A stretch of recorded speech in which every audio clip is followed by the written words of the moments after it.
Hello everyone and welcome to exambee. So ये हमारा part 2 है for 50 important questions for NABARD and this video is the second video that we have released. इसका अगर आपको पहला part देखना है तो you can get to check the link in the description और आप वहां से इसका पहला पार्ट देख सकते हैं। So basically I will again tell you the whole motive behind this particular video series.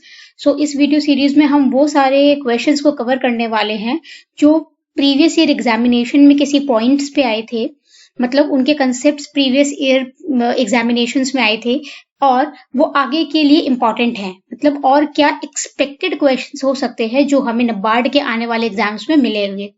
तो उन सारी एनालिसिस को ध्यान में रखते हुए इस तरह के क्वेश्चंस बनाए गए हैं। So again I am saying this is the part 2 of the video and if you want to watch the part 1 you can check on to the link that is given in the description. Also, for those who are watching this video for the first time, I'll say that they have to grab a pen and paper. आप एक pen and paper लेकर के बैठेंगे और उस pen and paper पे आप अपने आंसर्स को मार्क करेंगे। तो ये वीडियो कैसे चलने वाला है पूरा मैं फिर से बता देती हूँ। सो इस वीडियो में एक एक करके क्वेश्चन आपकी स्क्रीन पर आएगा और आपको उसका जो भी आंसर आपको सही लगता है वो मार्क करना है। हर एक क्वेश्चन के एंड में मैं आपको सही आंसर बताऊंगी। Okay, and then you have to check कि आपका आंसर और मेरा जो सही आंसर है वो सेम है या नहीं है। अगर आपने भी सही आंसर दिया है तो आपको एक +1 देना है अपने उस पर्टिकुलर क्वेश्चन के लिए, और अगर आपका आंसर गलत है तो आपको एक 0 मार्क्स देना है अपने को। और एंड ऑफ द वीडियो में जिसमें इसमें हम टोटली 20 क्वेश्चंस डिस्कस करने वाले हैं, तो इन 20 क्वेश्चंस के एंड में आपको मुझे बताना है कि आपका स्कोर क्या था और वो आपको मुझे कमेंट सेक्शन में लिख के बताना है। Okay, so we'll start. I think we are clear with the strategy and the approach that we have to follow. So now we'll start with the next set of the 50 important questions. So now we will start with the next set of the 50 important question. So here comes the first question. It says, what is the difference between HTTP and HTTPS? Okay, so what is the difference between HTTP and HTTPS? And there are the 4 options that says HTTP is not secured and HTTPS is secured. Then the next option says that HTTPS is easy to use and HTTPS is difficult to use. Then the third option says that HTTP is an hypertext transfer protocol and HTTPS is an hypertext transfer protocol with secure. Okay, तो इस तरह से ये 3 options हमारे पास दिए हुए हैं और फोर्थ ऑप्शन बोल रहा है if both 1 and 2 are true for the context. Okay, so the correct answer for this particular question is answer number 4. Okay, so here both 1 and 2 are true. So let me tell you a brief about HTTP and HTTPS. So HTTP क्या होता है? HTTP secure नहीं होता है, लेकिन हमारा HTTPS जो होता है ये हमारा सिक्योर्ड होता है।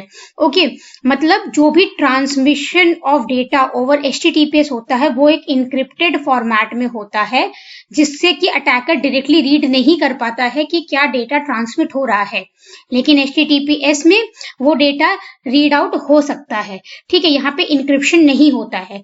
तो यहाँ पर जो S होता है उसका नाम होता है सिक्योर।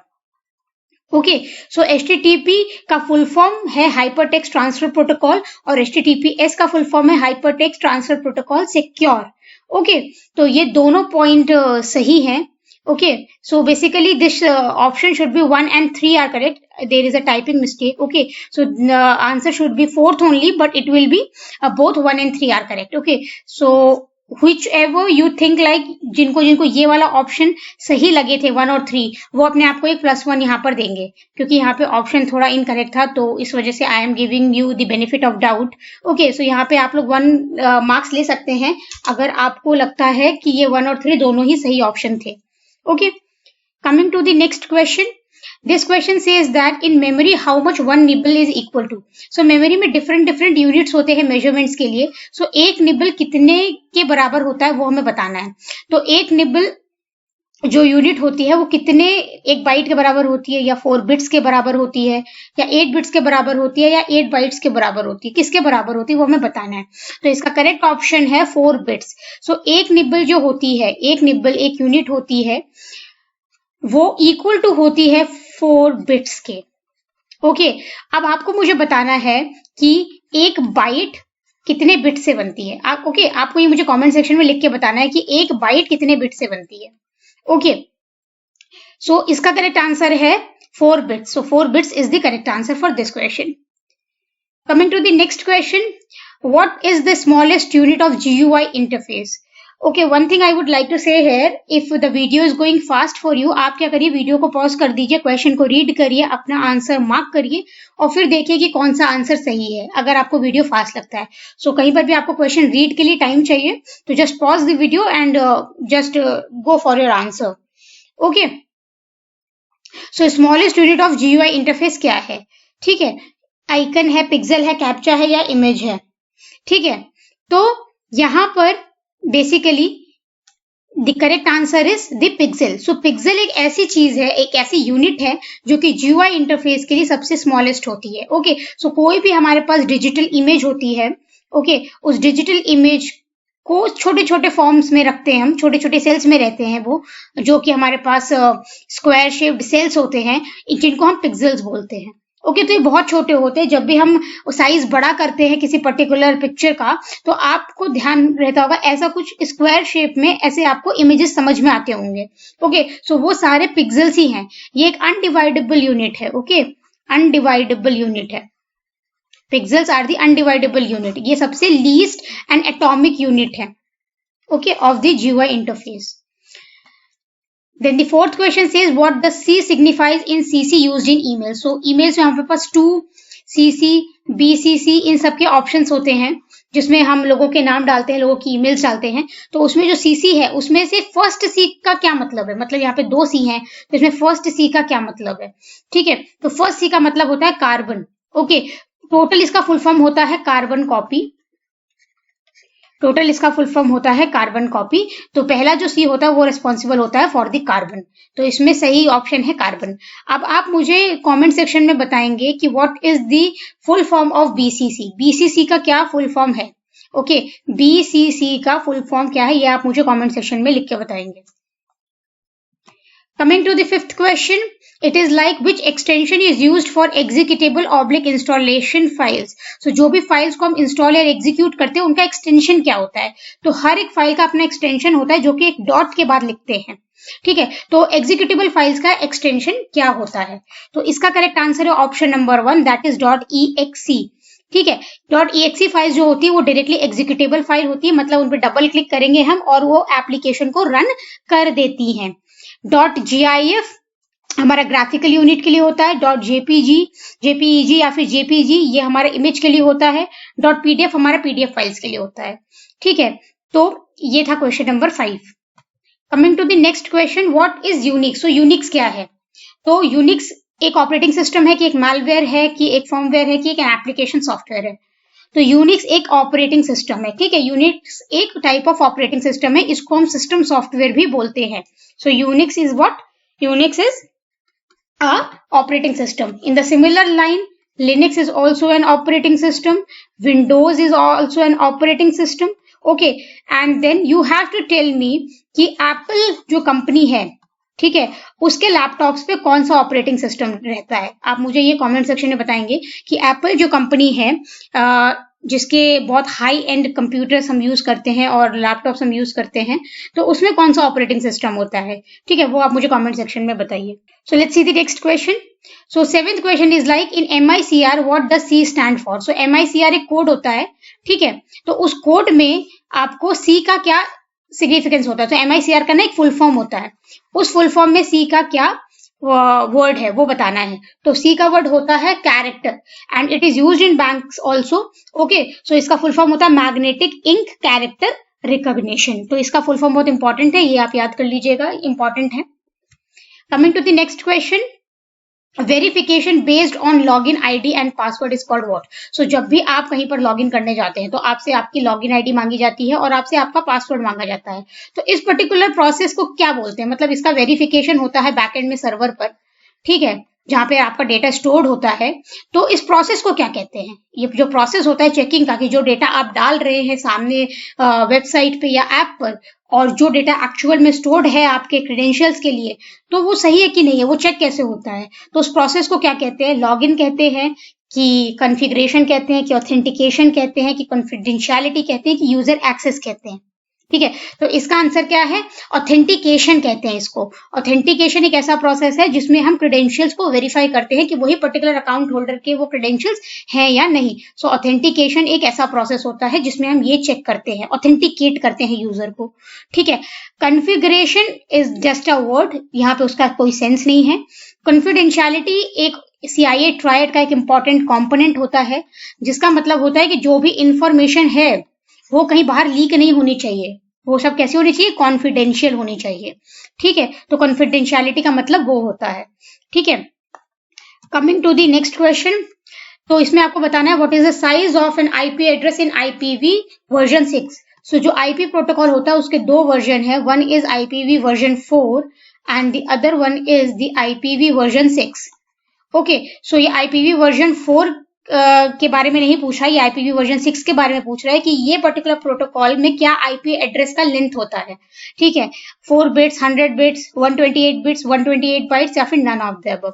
तो इसका करेक्ट आंसर है 128 बिट्स। सो इसका साइज IPv वर्जन 4 के साइज से बड़ा होता है और इसका साइज होता है 128 बिट्स।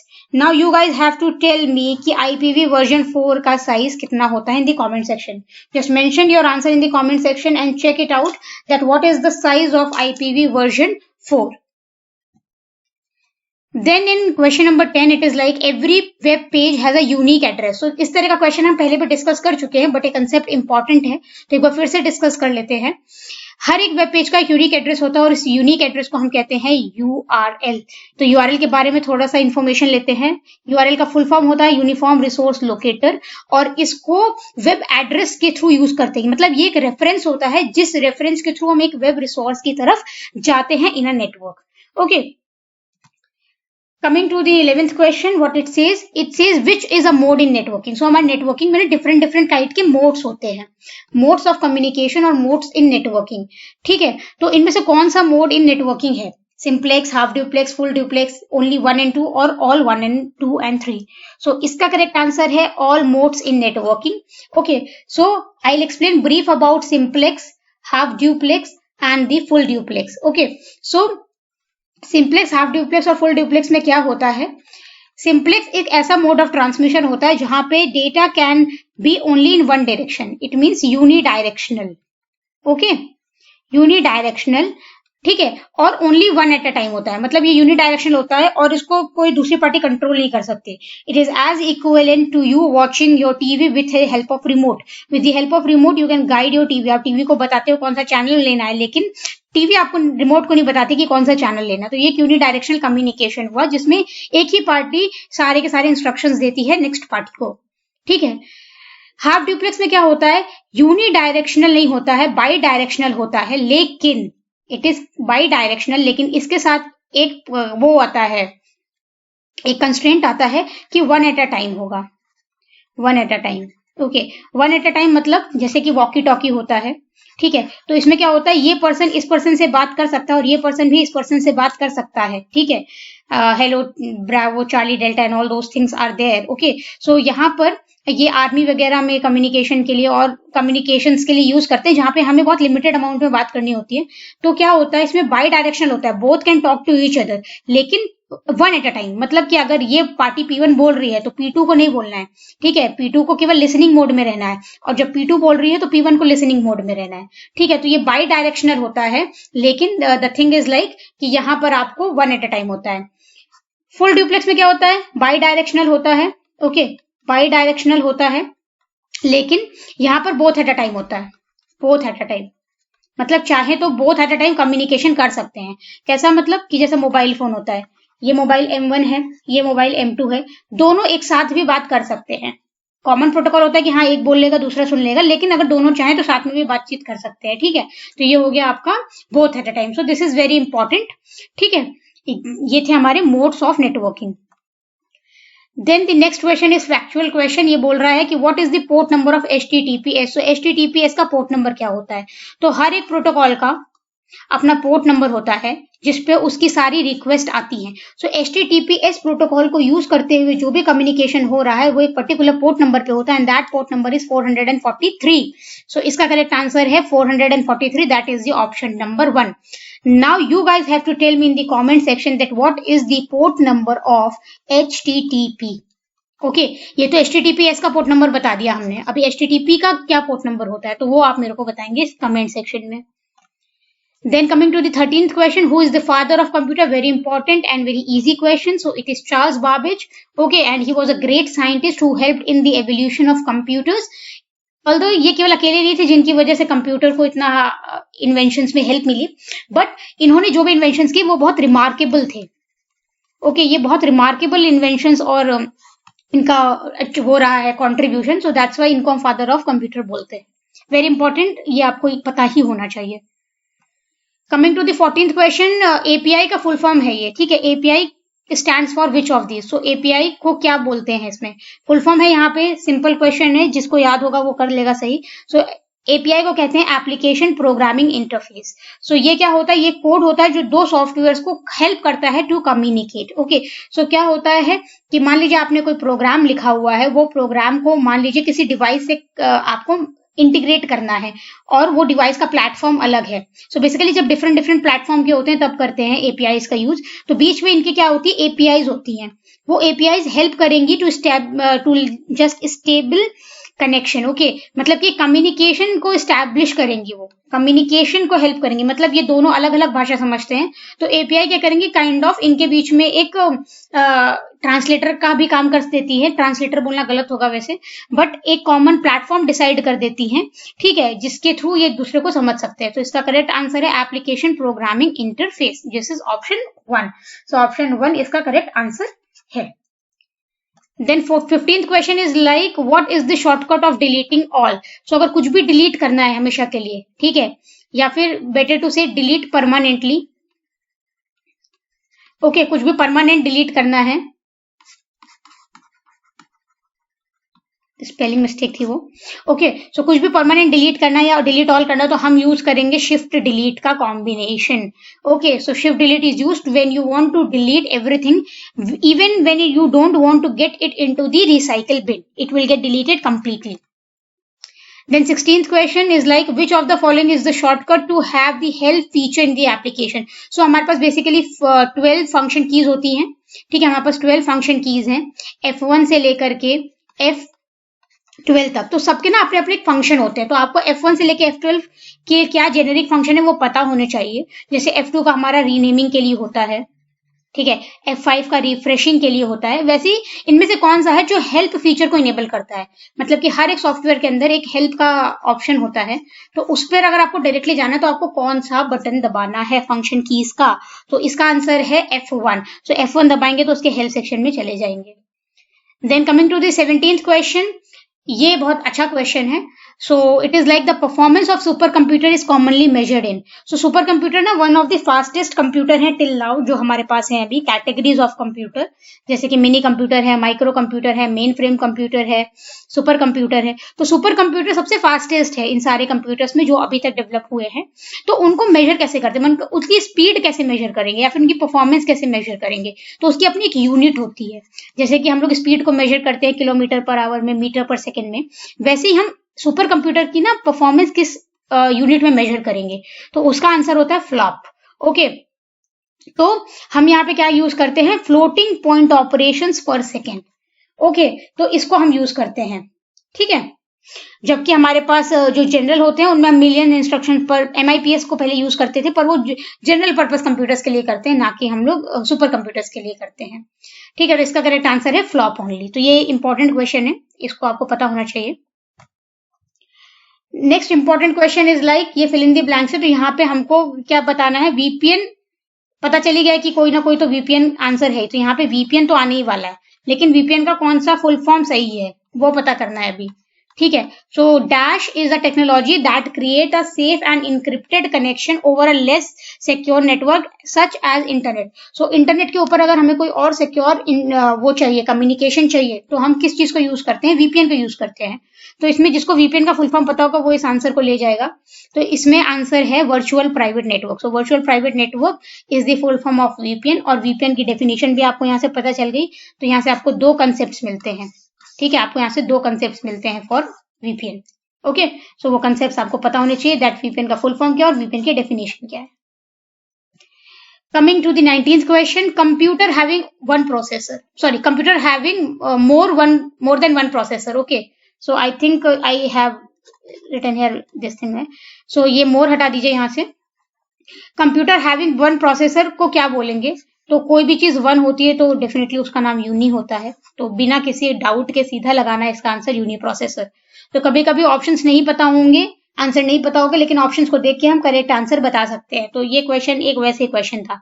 ओके, सो अगर आपके पास केवल एक प्रोसेसर है तो हम उसको यूनी प्रोसेसर बोलेंगे, यूनी प्रोसेस बोलेंगे. ठीक है. Coming to the last question of the video, it is like 1 yottabyte is equal to. So ये भी एक मेमोरी बेस्ड क्वेश्चन है. ओके, मेमोरी बेस्ड क्वेश्चन मतलब कि कंप्यूटर मेमोरी पे बेस्ड है. ठीक है. तो ये जो क्वेश्चन है इसमें आपको बताना है कि 1 योटाबाइट किस पर्टिकुलर यूनिट के इक्विवेलेंट है. तो इसका करेक्ट आंसर है second option, that is 1024 kilobytes. Sorry, it is there with 1024 zettabyte. Okay, so it is option number 5. It is option number 5.